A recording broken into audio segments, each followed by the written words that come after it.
My name is Omekongo Dibinga, Director of Upstander International. I'm also a hip-hop artist as well as a spoken word artist. I do poetry and hip-hop in 3 languages, English, French, and Swahili. And I just want to talk to you a little bit about what it means to be a poet, how do people become poets, and just really how to do it. The first thing people need to understand is that you can't get intimidated about poetry. So many people read the greats like William Shakespeare, or may see On the Pulse of Morning performed by Maya Angelou, or watch HBO shows like Def Poetry Jam and say to themselves, I can never do that. That's mistake number one. Any poet who desires to do something serious with poetry, or even not so serious, needs to realize that, number one, you are an individual with a story that no one else has to share. So you have to remember that, number one, when you want to be a poet, you have to learn how to be original. You have to start thinking about your ideas, what's on your mind. When I first started writing poetry, I started writing poetry out of a sense of urgency, because I was being bullied growing up in Boston, Massachusetts, being Congolese American, having this African name, and people beating me up in school, throwing rocks at my brothers and sisters when we were walking down the street. And poetry, when I discovered people like Maya Angelou, it became my escape. So before I started writing my own, this is a great suggestion for you if you're interested in poetry, find the poets that you like.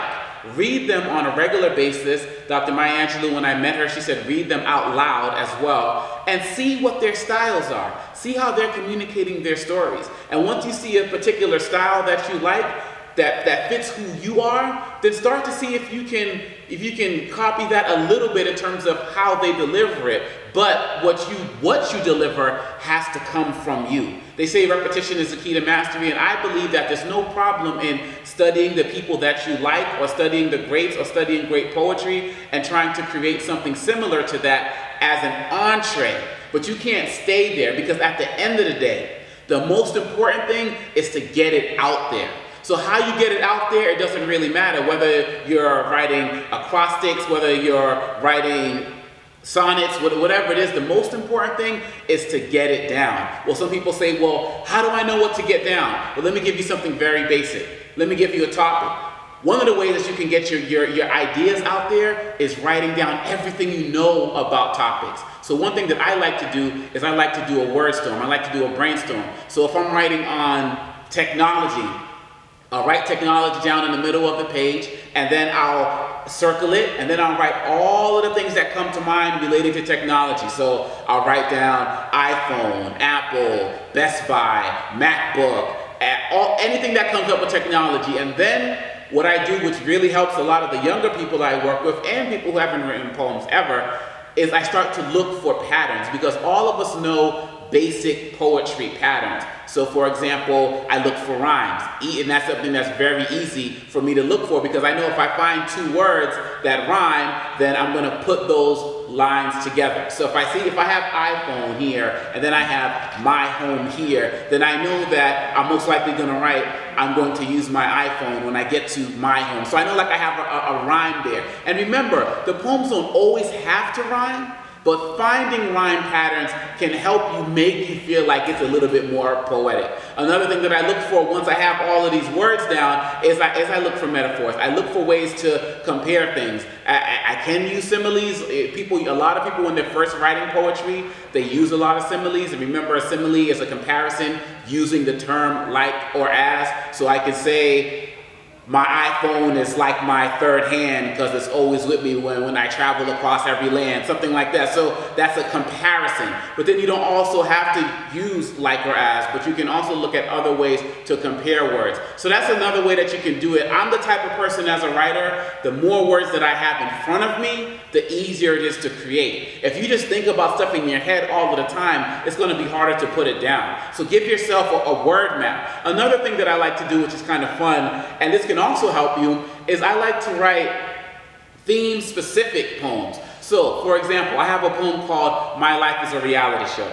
Think about your favorite topic or an issue that's important to you, and write down all of the things that come up when you think about it. So, for example, when I say my life is a reality show, I wrote my life story using the names of popular television shows.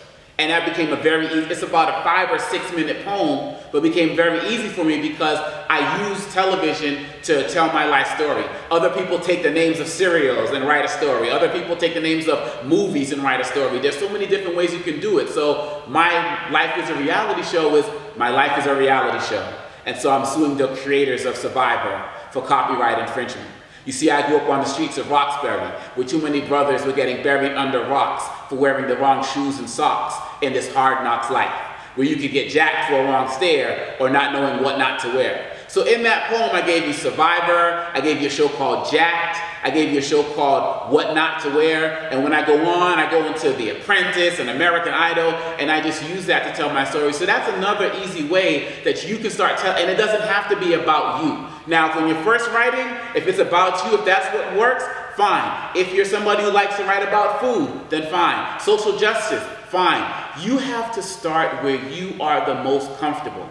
If you don't start where you are the most comfortable, you're never going to feel in your own space as a poet, and you're going to feel like you're just like everybody else. So if you start thinking about doing word brainstorms, if you start thinking about writing subject-specific pieces, that's also going to help you. But another way to be a poet is, again, you have to read other people. So many poets I run into, the quality of their work is not that strong because they're so arrogant and thinking that they don't have to study the greats. But you have to see the people who come before you. You most likely got into spoken word because of someone that you heard. So see what they do. But they say that we're all born as originals, but we die as copies. If you come in kind of looking like somebody else's style, that's okay, but you don't want to stay there. You want to find your own voice. And as somebody who's a trilingual poet now, I found my own voice between the hip hop and the spoken word. But at the end of the day, you have to write something. Don't get caught up in, I want to be a poet. If you write, you are a poet. Try to write down something every single day.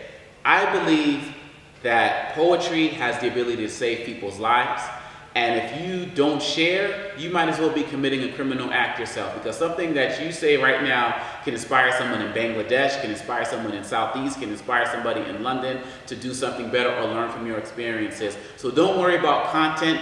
Get out there and put it down. You can make acrostics. You can spell out your name. You can just write, my name is Ann, awesome, never giving up, gnarly, efficient. And then you're just starting to get something poetic. Or you can take something like homelessness and write out something for each letter. Just getting it out there is the start. You don't have to be great to get started, as they say, but you have to get started to be great.